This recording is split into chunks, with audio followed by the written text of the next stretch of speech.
Hello, I'm Dr. Stewart Ballantyne, an ex-merchant Navy officer that later studied ship design in Glasgow, and I'm now chairman of Sea Transport, a group that encompasses ship design, consultancy, ship and port operations.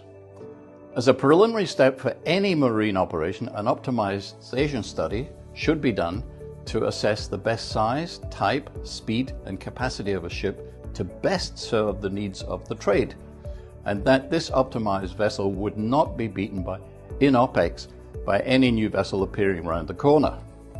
We have completed over 150 studies globally and worked with Strathclyde University in developing an unsinkable ferry design.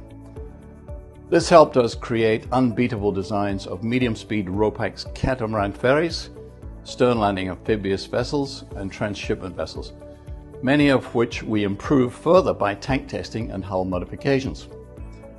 From these studies, we have sold to 47 countries that appear very happy to have the best economic and operational solutions, and many of those owners have given us a repeat business.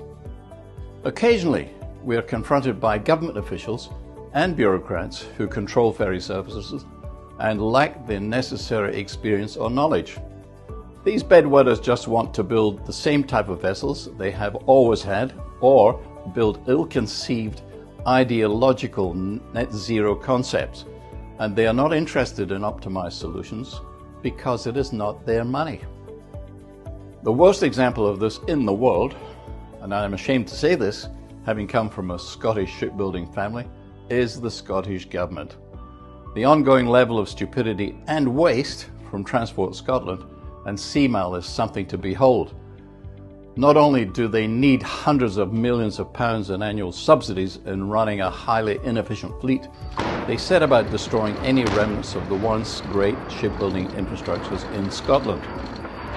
Because of my heritage, I used to visit them annually from the early 1980s as our designs gained acceptance in other countries, and also encouraged them to build locally in Scotland.